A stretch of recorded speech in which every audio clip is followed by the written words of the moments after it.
कहानी के शुरू होते ही दिखाया जाता है कि एक आदमी एग यॉक के अंदर ग्रीन कलर का लिक्विड इंजेक्ट कर रहा है, जिसके फौरन बाद वो एग यॉक 1 से 2 हो जाती है। सीन कट होता है और हमें दिखाया जाता है कि कुछ लोग एलिजाबेथ स्पार्कल नाम का एक स्टार बना रहे हैं।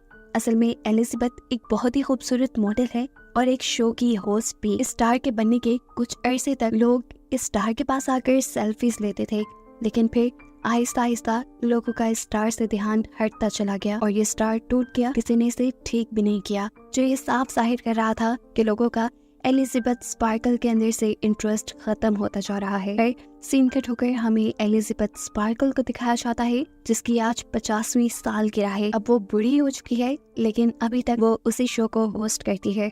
अपने शो की शूटिंग के बाद जब एलिजाबेथ वॉशरूम में जाने लगी तो उसे पता चला कि लेडीज वॉशरूम किसी वजह से बंद था, इसलिए वो मेल वॉशरूम में चली गई, जहाँ पर शो का डायरेक्टर भी आ गया। वो फोन पर किसी से बात कर रहा था कि अब एलिजाबेथ पहले जैसी नहीं रही। एलिजाबेथ की वजह से जहाँ पहले उन्हें रेटिंग्स बहुत हाई मिलती थी, अब उनकी टीआरपीस गिरती जा रही हैं और मुझे अब एलिजाबेथ को रिप्लेस करना है। मुझे कोई नई जवान और खूबसूरत लड़की चाहिए अपने शो के लिए। ये सुनकर एलिजाबेथ बुरी तरह टूट गई। उसे अपनी जिस खूबसूरती पे घमंड था, आज वो खत्म हो गई थी। वो गौर से अपने आप को शीशे में देखती रही, जहाँ बहुत सारी झुर्रियां आ गई थी। ढलती जवानी का उसे दुख तो था ही, लेकिन अब उसे एक दुख ये भी था कि उसे शो से निकाला जा रहा था। एलिजाबेथ ऐसे सब कुछ नहीं छोड़ सकती थी।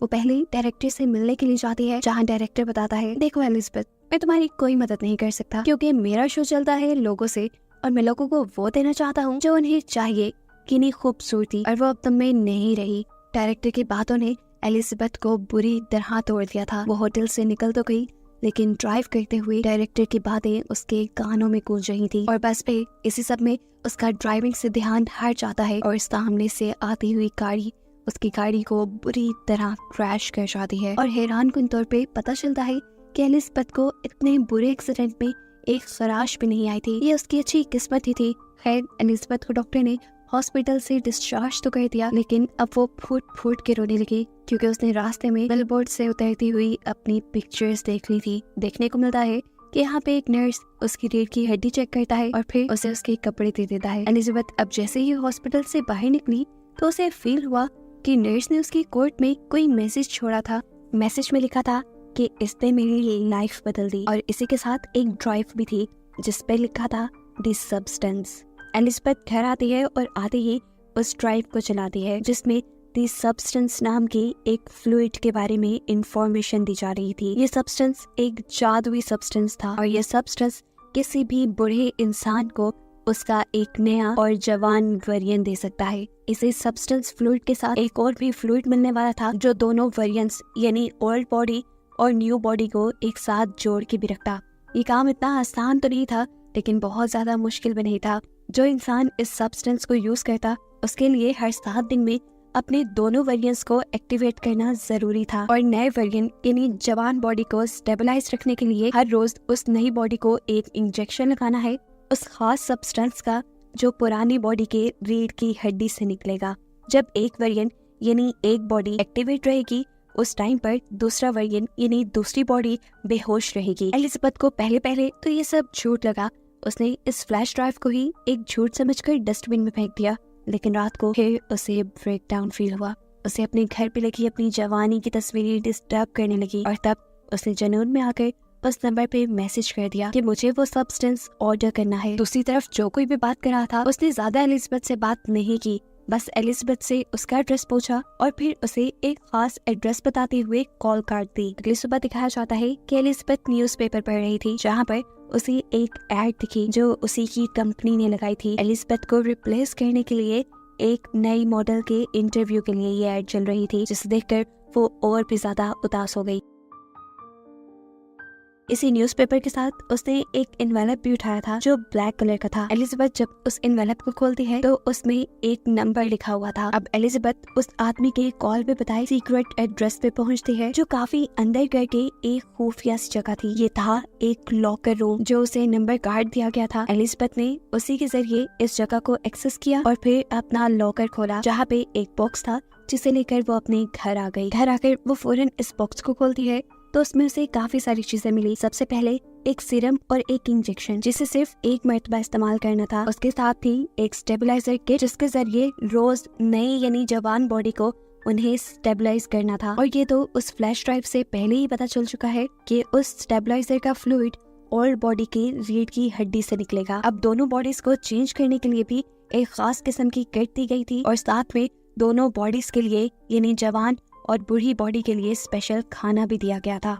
एलिजाबेथ इसके बाद वॉशरूम में जाती है और काफी देर तक अपनी बॉडी को देखती रहती है, ऐसे जैसे वो फैसला न कर पा रही हो कि उसे ये करना भी चाहिए कि नहीं। फिर कुछ सोचने के बाद उसने वो ग्रीन फ्लूइड यानी वो सब्सटेंस अपने अंदर इंजेक्ट कर लिया। इंजेक्शन लगाने की कुछ देर तक तो एलिजाबेथ को कुछ नहीं हुआ, लेकिन फिर कुछ देर बाद उससे बहुत ज्यादा दर्द हुआ, इतना कि उसकी आंखें फटने लगी। उसकी आंखों में हमने उसके आईबॉल्स को डबल होते देखा और फिर अगले ही सेकंड उसकी कमर फटने लगी, जहाँ से एक नई और जवान लड़की निकल कर बाहर आई। ये एलिजाबेथ का नया वर्जन था, एक नई जवान बॉडी जो पिछली बॉडी के अंदर से निकली थी। एलिजाबेथ के इस नए वर्जन ने अपने आप को शीशे में देखा और काफी देर तक तो उसे यकीन ही नहीं आया कि जो उसने यूज किया था वो काम कर गया। वो इतनी खूबसूरत और जवान बन गई कि जैसा उसने सोचा भी नहीं था। काफी देर तक अपनी खूबसूरती देखने के बाद अब वो एलिजाबेथ के पुराने वर्जन यानी पुरानी बॉडी की कमर पे टांके लगाती है, जिसे फाड़ कर वो बाहर निकली थी। इसके बाद वो अपनी पुरानी बॉडी को जिंदा रखने के लिए एक फूड बैग उसके साथ अटैच कर देती है, जो कंपनी ने ही उसे दिया था। आज पूरी रात उसने अपनी खूबसूरती को एंजॉय किया। सुबह जब वो उठी तो उसके नाक से खून आ रहा था कि देखकर वो परेशान हो गई और उसे याद आया कि उसे तो एक एक्टिवेटर किट भी दी गई थी और उसे बताया गया था कि हर रोज नई बॉडी को यानी जवान बॉडी को एक्टिव रखने के लिए पुरानी बुढ़ी बॉडी की रीढ़ की हड्डी से उसे सब्सटेंस निकाल कर अपने अंदर इंजेक्ट करना है। इसीलिए अब वो फौरन पुरानी बॉडी की रीढ़ की हड्डी से सब्सटेंस निकालना शुरू कर देती है और ये इंजेक्शन लगाने के बाद वो बिल्कुल नॉर्मल हो चुकी थी। इस नए वर्जन की खूबसूरती पहले से कहीं ज्यादा थी, इसीलिए वो तैयार होती है और उसी शो के ऑडिशन के लिए जाती है जहाँ से उसे निकाल दिया गया था। वहाँ एलिजाबेथ की खूबसूरती देखकर सभी लोग दंग रह गए और डायरेक्टर ने भी फौरन एलिजाबेथ को सिलेक्ट कर लिया। एलिजाबेथ ने यहाँ अपना नाम सू बताया था।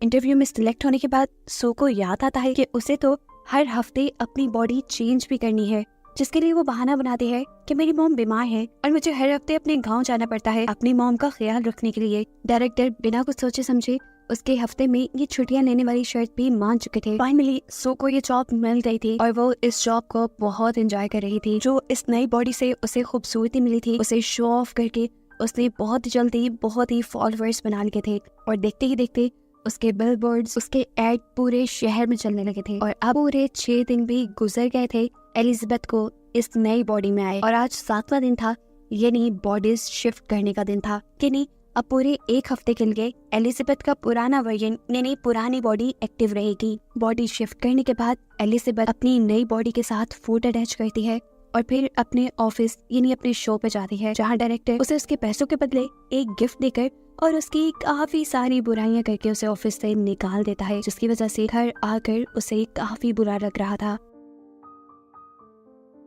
खैर, अब अगला दिन आ जाता है। एलिजाबेथ को न्यूज़पेपर पढ़ते हुए एक एनवेलप मिला उसी कंपनी का, जहाँ से उसने वो सब्सटेंस लिया था। इस एनवेलप के अंदर मैसेज था कि उसकी नई रिफिल किट आ चुकी है और एलिजाबेथ अब अपना कोट शर्ट पहनकर वो किट ले आती है। अब 7 दिन पूरे हो जाते हैं और एलिजाबेथ सो में बदल जाती है, यानी वो अपनी नई बॉडी को एक्टिव कर लेती है।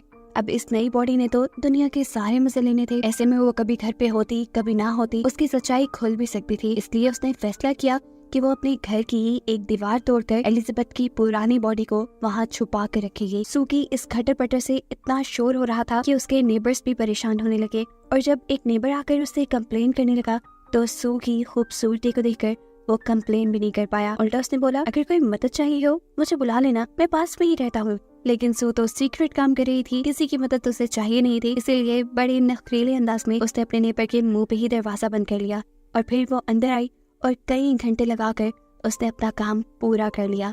यानी उसने अपने घर के अंदर ही एक खुफिया कमरा बना लिया, जिसके अंदर उसने एलिजाबेथ की पुरानी बॉडी छुपा दी। अब क्योंकि एलिजाबेथ की जगह सू ने ले ली थी और सू मशहूर होने वाली थी, इसलिए उसने एलिजाबेथ की सारी जवानी की फोटोज भी उसी के साथ छुपा दी। एलिजाबेथ को अपनी इस नई बॉडी में इतना मजा आ रहा था कि इस सब में वो भूल ही गई कि आज शिफ्टिंग का दिन था। उसकी पुरानी यानी एलिजाबेथ वाली बॉडी का खाना खत्म हो रहा था और आज उसे अपनी बॉडी शिफ्ट करनी थी। सू अपने एक दोस्त को घर भी ले आती है। घर आकर जब वो अपने काम में बिजी थी तो एकदम से उसे अपने नाक से खून बहता फील हुआ और अजीब उसकी बॉडी में सनसनाहट शुरू हो गई। वो समझ गई कि अब उसकी बॉडी शिफ्ट करने का टाइम है, लेकिन बॉडी शिफ्ट करने के बजाय उसके दिल में लालच आ गया। उसने कुछ और ज्यादा थे अपनी इस नई बॉडी में रहने का फैसला किया और एलिजाबेथ की बॉडी से सब्सटेंस निकाल कर अपनी बॉडी में इंजेक्ट कर लिया, जिससे वो तो ठीक हो गई। लेकिन एलिजाबेथ की बॉडी के साथ क्या होगा ये आगे पता चलेगा। 7 दिन और सो ने ऐसे ही गुजारे और फिर बॉडी शिफ्ट की। जब वो एलिजाबेथ वाली बॉडी में आई तो उसने देखा कि उसकी एक उंगली गल चुकी थी और ये सरासर उसकी लापरवाही की वजह से हुआ था, यानी उसने वक्त पे अपनी बॉडी स्विच नहीं की थी। एलिजाबेथ अब टेंशन में कंपनी में कॉल करती है और उनसे पूछती है कि मैंने अपना एक साइकिल मिस कर दिया, मैंने अपनी बॉडी स्विच नहीं की जिसकी वजह से मेरी एक उंगली खराब हो गई है, इसे ठीक करने का क्या सोल्यूशन है। तब कंपनी ने जवाब दिया, इसका कोई हल नहीं, जो हो गया सो हो गया। और ये सुनकर वो बहुत ज्यादा डर गई। कंपनी ने उसे बताया कि तुम 2 नहीं हो, तुम हो एक ही बॉडी से निकली है तुम्हारी वो नई बॉडी भी, इसीलिए तुम्हें ध्यान रखना होगा। फिर एलिजाबेथ अब अपनी नई रिफिल किट लेने के लिए आई। अपनी रिफिल लेने के बाद वो एक रेस्टोरेंट में गई जहाँ पर उसे एक बूढ़ा आदमी नजर आया जो उससे अजीबोगरीब बातें करने लगा था। एलिजाबेथ ने नोट किया कि उसके हाथ पे बिल्कुल वैसा ही निशान है जैसा हॉस्पिटल में नर्स के हाथ पे उसने देखा था, यानी ये उस नर्स का पुराना बूढ़ा वर्जन था। ये बूढ़ा आदमी उससे पूछता है, क्या तुम्हारी नई बॉडी ने तुम्हें खाना तो नहीं शुरू किया। ये सुनकर वो घबरा गई और वहाँ से उठकर भाग निकली। एलिजाबेथ अब अपनी घर आ जाती है। वो इस पुराने वर्जन में भी खुश रहना चाहती थी, इसीलिए उसने अपने एक दोस्त को कॉल की मिलने के लिए। वो बहुत ही प्यारा तैयार हुई, उसने बहुत प्यारे कपड़े पहने और बिल्कुल सू जैसा यानी अपने नए वर्जन जैसा मेकअप किया। तैयार होकर वो बाहर निकलने ही वाली थी कि उसे बाहर लगे हुए सू के पोस्टर्स नजर आ गए, जो देखते ही उसका सारा कॉन्फिडेंस लूज हो गया और उसने अपने मेकअप, अपना बाल सब कुछ उलझा लिया। वो अब पागल होने लगी थी। अपने डिप्रेशन के चलते वो बहुत ज्यादा खाना खाती है और फिर सो जाती है। दिन का टोकर हमें दिखाया जाता है कि अब एलिजाबेथ ने बॉडी स्विच कर ली थी और ये टाइम था उसके शो का। एलिजाबेथ अब डांस कर रही थी, यानी अपनी शो की शूटिंग कर रही थी। तभी अचानक उसकी लोअर बॉडी पर हम्प आ जाता है, जिसे देखते ही वो कंफ्यूज होकर शूटिंग छोड़कर वॉशरूम में चली जाती है। उसने इस हम्प को स्क्रॉल करते हुए अपने बेली बटन से जब बाहर निकाला तो उसे पता चला ये एक चिकन था जो रात में एलिजाबेथ ने कहा था। ये देखते ही वो बहुत ज्यादा डर गई और उसकी आंख खुल गई। पता चला ये सब एलिजाबेथ का एक ख्वाब था। सुबह होने पर अब सच में उसने अपनी बॉडी स्विच की और अपने शो के लिए चली गई। लेकिन वहाँ जाते ही वो ये देखकर घबरा गई कि शो के लोग शूटिंग का सामान पैक कर रहे थे और उन्होंने उसे बताया कि अब से ये शो नहीं चलेगा। घबरा कर वो डायरेक्टर के पास गई तो डायरेक्टर ने उसकी परेशानी खुशी में बदल दी, ये कहते हुए कि अब वो ये आम सा शो नहीं करेगी बल्कि वो तो न्यू ईयर ईव होस्ट करेगी। ये सुनते ही उसकी तो खुशी का ठिकाना ही नहीं रहा और उसने बिना कुछ सोचे समझे हाँ कर दी। हालांकि न्यू ईयर ईव वो दिन था जब उसे अपनी बॉडी स्विच करके एलिजाबेथ की बॉडी में जाना था। इस चीज की परवाह न करते हुए अब सू काफी दिन तक अपनी इस नए वर्जन में, इस नई बॉडी में ही रहती है और इसे एक्टिव करने के लिए एलिजाबेथ यानी अपनी पुरानी बॉडी से स्टेबलाइजर निकाल कर अपनी बॉडी में इंजेक्ट करती रहती है, जिसका असर एलिजाबेथ की पुरानी बॉडी पर हो रहा था। अब काफी दिन बाद जब सू ने अपने आप को स्विच किया तो देखा कि एलिजाबेथ बिल्कुल बूढ़ी हो चुकी थी उसके सीरम ज्यादा निकालने की वजह से। अब तो एलिजाबेथ अपनी हालत देखकर अब एलिजाबेथ को सू से नफरत होने लगी थी। वो अपने घर में लगी सारी सू की फोटोज को मारने लगती है, यहाँ तक कि वो अपने घर के उस मिरर को भी कवर कर देती है जहाँ सामने से सू के बिलबोर्ड्स उसे नजर आते थे। एलिजाबेथ बहुत परेशान थी। वो अब कंपनी में कॉल करती है और उनसे पूछती है कि क्या इस सब का कोई सोल्यूशन है, क्या मुझे वही बॉडी वापस नहीं मिल सकती जिस बॉडी के अंदर से मैंने नए वर्जन को यानी सू को निकाला था। कंपनी के आदमी ने बताया, आपको पहले भी बताया गया था, जो हो गया सो हो गया, अब कुछ चेंज नहीं हो सकता। हाँ, लेकिन ये आपके हाथ में है कि अगर आप सब कुछ रोकना चाहें तो यहीं पर रोक सकती हैं और अब आपका ओल्ड वर्जन यानी आपकी एलिजाबेथ वाली बॉडी जिस कंडीशन में है उसके साथ आप अपनी पूरी उम्र गुजार सकते हैं। लेकिन ये एलिजाबेथ को मंजूर नहीं था। अब खैर एलिजाबेथ को कॉल आई शो की और उसने फौरन दोबारा से अपनी बॉडी स्विच कर ली। बॉडी स्विच करते ही उसने एलिजाबेथ यानी ओल्ड बॉडी के अंदर से एक साथ 3 महीने का सब्सटेंस निकालकर अपनी बॉडी के अंदर इंजेक्ट कर लिया। 3 महीने तक एलिजाबेथ ने सू की बॉडी में बहुत एंजॉय किया और फिर न्यू ईयर ईव की ठीक एक रात पहले उसका फ्लूइड खत्म हो गया। वो आज भी एक लड़की को अपने घर लाई हुई थी और तभी उसे फील हुआ कि उसकी बॉडी के ऑर्गन्स फटने लगे हैं। ये फील होते ही वो फौरन एलिजाबेथ की ओल्ड बॉडी से सीरम निकालने जाती है, लेकिन आज सीरम निकला ही नहीं। ये देखकर वो बहुत ज्यादा घबरा गई और उसने कंपनी में कॉल की और पूछा कि एलिजाबेथ की बॉडी से सीरम नहीं निकल रहा, अब क्या करना चाहिए मुझे। तब कंपनी वाले उसे बताते हैं कि अगर उस बॉडी से सीरम नहीं निकल रहा, इसका मतलब आपने सारा सीरम यूज कर लिया है और अब आपको नए सीरम बनने तक का इंतजार करना पड़ेगा। तब तक आप अपनी बॉडी स्विच कर लें। सू की हालत इस कॉल के साथ ही बहुत ज्यादा खराब हो चुकी थी। वो अब कुछ भी सोचे समझे बगैर अपनी बॉडी को स्विच करने लगती है और स्विचिंग की ये सारी आवाजें वो लड़का भी कमरे में सुन रहा था। उसे भी कुछ अजीब, कुछ गड़बड़ फील हुई, जिसे इन्वेस्टिगेट करने के लिए वो वॉशरूम में आया, लेकिन इस बुढ़ी अजीब सी एलिजाबेथ ने फौरन वॉशरूम लॉक कर लिया, इससे पहले कि लड़का उसके इस भयानक रूप को देख पाता। देखने को मिलता है वो बहुत ही ज्यादा बूढ़ी हो चुकी थी और साथ ही साथ गंजी भी हो गई थी। उससे चलना फिरना सब मुश्किल हो रहा था। एलिजाबेथ अब बहुत ज्यादा घबरा चुकी थी। वो कंपनी में कॉल करती है और कहती है कि मैं सब कुछ यहीं पर रोकना चाहती हूँ। कंपनी वाले भी उसकी बात मान लेते हैं और उसे टर्मिनेशन फ्लूइड ले जाने को बोलते हैं। एलिजाबेथ की ये बॉडी बहुत ही भयानक दिख रही थी। वो अपनी कोशिश के साथ जितना कर सकती थी इस बॉडी को कपड़ों में छुपा लेती है और फिर अपना टर्मिनेशन सब्सटेंस लेने के लिए पहुंचती है। टर्मिनेशन सब्सटेंस लाने के बाद वो इसको सू की बॉडी पे लगाने ही वाली थी, तो तभी उसे कंपनी की मैनेजर की कही बात याद आई कि अगर तुमने एक मर्तबा ये टर्मिनेशन इंजेक्ट कर लिया तो फिर जिस बॉडी में इस टाइम तुम हो हमेशा वैसे ही रह जाओगी। ये सोचते ही उसने सीरम इंजेक्ट नहीं किया। उसे शीशे में अपनी बॉडी को देखा और उसे सू पे दोबारा गुस्सा आने लगा, क्योंकि ये सब सू की वजह से हुआ था। उस समय उसने सू में सीरम इंजेक्ट कर लिया, लेकिन अभी उसने आधा ही सीरम इंजेक्ट किया था कि उसे ख्याल आया कि अभी तो उसे बहुत बड़ा शो होस्ट करना है और आने वाले दिनों में उसे अवार्ड भी मिलने वाला है। उसे वो अवार्ड भी लेना था। उसे अपनी तारीफें सुननी थी जैसे पहले लोग उसकी किया करते थे। इस लालच में उसने आधा सीरम बाकी सू को इंजेक्ट नहीं किया और फिर वो सू को उठाने लगी। काफी देर तक उसे जगाने की कोशिशों के बाद जब सू नहीं जागती तो वो बॉडी स्विच करने का सोचती है, लेकिन जब बॉडी स्विच भी नहीं हुई तब एलिजाबेथ ने अपनी रीढ़ की हड्डी से एक्टिवेटर निकालकर सू को लगा दिया और सू एक्टिवेट हो गई। यानी एक वक्त में एलिजाबेथ के दोनों वेरिएंट एक्टिवेट हो गए थे। एक्टिवेट होते ही जब सू ने ये देखा कि एलिजाबेथ उसे टर्मिनेट करने वाली थी तो उसे बहुत गुस्सा आया। उसने अपने गुस्से में एलिजाबेथ को इतना मारा, इतना मारा, इतना मारा कि आखिर उसका सर क्रैश हो गया और वो मर गई। एलिजाबेथ को मारने के बाद उसे एहसास हुआ था कि उसने बहुत गलत कर लिया। अब तो उसे एक्टिवेटर सब्सटेंस भी नहीं मिलने वाला था। खैर, अब वो यहाँ से सब कुछ साफ करती है और अपने न्यू ईयर प्रोग्राम के लिए चली जाती है। जहाँ जाते ही क्राउड ने बहुत जोश से उसे वेलकम किया। उसे ये सब बहुत अच्छा लग रहा था, लेकिन तभी अचानक उसे अपनी बॉडी में कुछ अजीब महसूस होने लगा। उसके नाक से खून आने लगा और वो घबरा कर वॉशरूम में आ गई।